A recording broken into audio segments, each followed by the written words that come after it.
baik, assalamualaikum warahmatullahi wabarakatuh. Oke, baik, di sini kita akan melanjutkan ya materi kimia yang berikutnya yang minggu kemarin sudah Bapak jelaskan ya.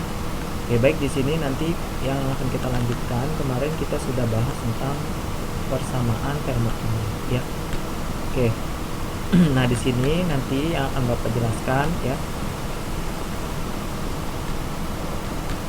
Oke, untuk hari ini kita akan belajar tentang entalpi pembentukan ya.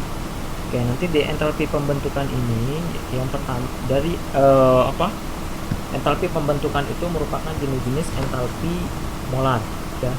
Jadi nanti entalpi molar ini dia terdiri dari beberapa entalpi. Yang pertama ada entalpi pembentukan standar atau delta H0F.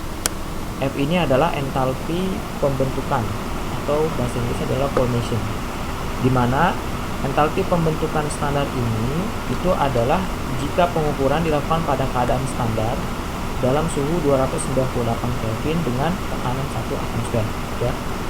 Kemudian unsur-unsur dalam bentuk standar.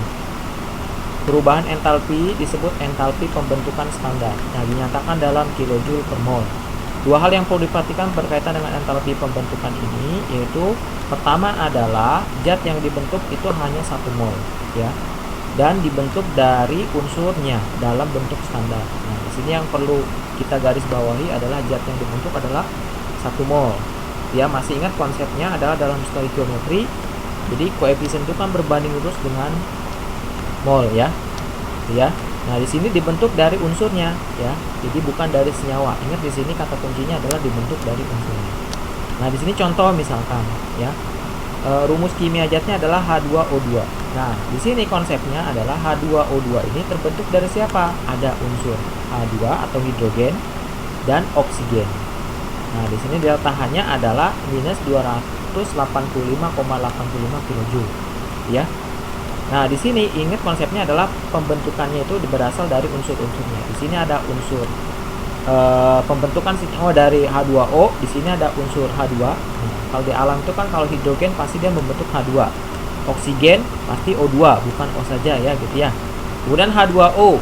Nah, di sini delta H0F-nya adalah minus 241,8. Maka pembentukannya adalah H2 tambah setengah O2 menjadi H2O. Nah, di sini delta H-nya minus 241,8 kJ ya. Nah, di sini konsepnya adalah untuk ini ya rumus kimia zat untuk grafik. Nah, C gitu ya, unsur sendiri ya, tidak berikatan dengan unsur yang lain. Maka untuk delta H0F-nya adalah 0 karena dia tidak berikatan dengan unsur yang lain. Maka di sini delta H-nya adalah 0 gitu ya. Jadi untuk entalpi pembentukan pada senyawa yang bersifat unsur bebas gitu ya, unsur bebas ataupun dia berdiri sendiri, maka delta H0-nya adalah 0 ya. Nah, berikutnya, ini contoh lanjutan. Misalkan di sini delta H0F dari CH3OH itu adalah minus 200,6 kJ per mol. Maka kalau kita tuliskan ya, CH3OH ini kan terdiri dari unsur apa saja? Ada unsur C, ada unsur H, dan ada unsur O. Nah, C berarti di sini ada unsur C. Nah, kemudian menghasilkan H2 ya. H itu kalau di alam kan pasti H2 bentuknya, dan oksigen. Oksigen kalau di alam pasti membentuk O2. Ingat dituliskan lagi saja. Delta H-nya adalah minus 200,6 kJ. Nah, kalau untuk pembentukannya, karena ingat tadi konsep dari pembentukan itu sendiri harus dalam bentuk kilojoule per mol. Nah, di sini kan koefisiennya 1 nih. Makanya di sini kilojoule per mol. Kalau di sini 2, berarti harus dibuat ke 1 mol ya, tinggal dibagi 2 kan gitu ya.